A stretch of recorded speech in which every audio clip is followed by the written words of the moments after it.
Tonight we raise a glass to two legendary mischief makers who helped shape Minnesota's capital not with politics, but with whiskey and wit.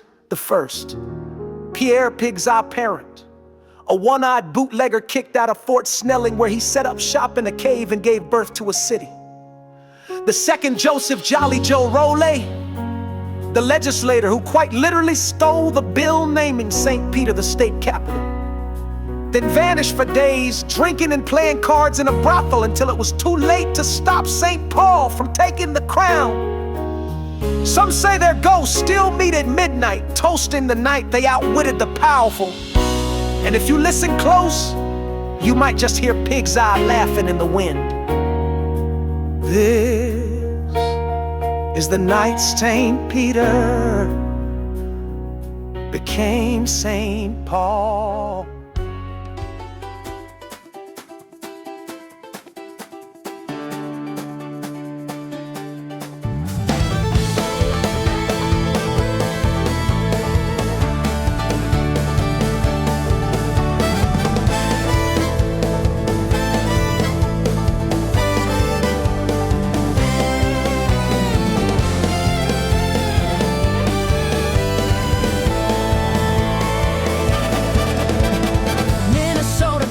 Better listen to my story. It was a long time ago, so you better not ignore me. There was an outpost known as Pig's Eye on the Mississippi River, where Frenchmen sold supplies while your whiskey was delivered.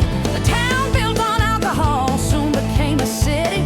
How it became state capital isn't quite so pretty.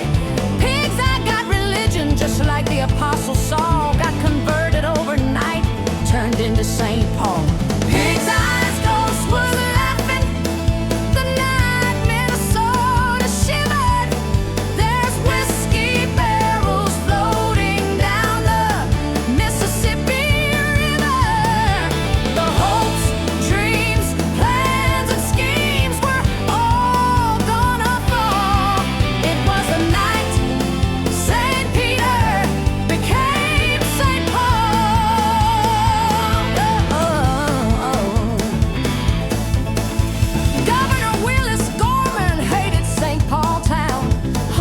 Mississippi, where river rats abound.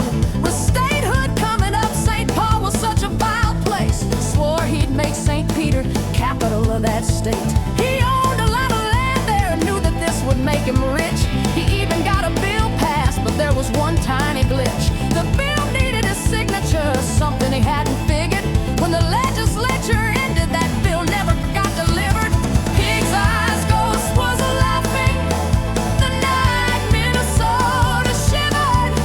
There's whiskey barrels floating down the Mississippi River. The hopes, dreams, plans, and schemes were all gonna fall. It was the night St. Peter became St. Paul.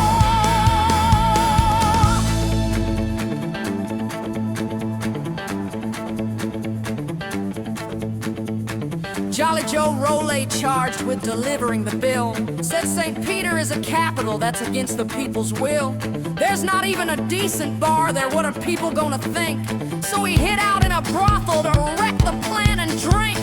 When Jolly Joe emerged, he'd sealed the fate of St. Paul, returning to the roots of the town.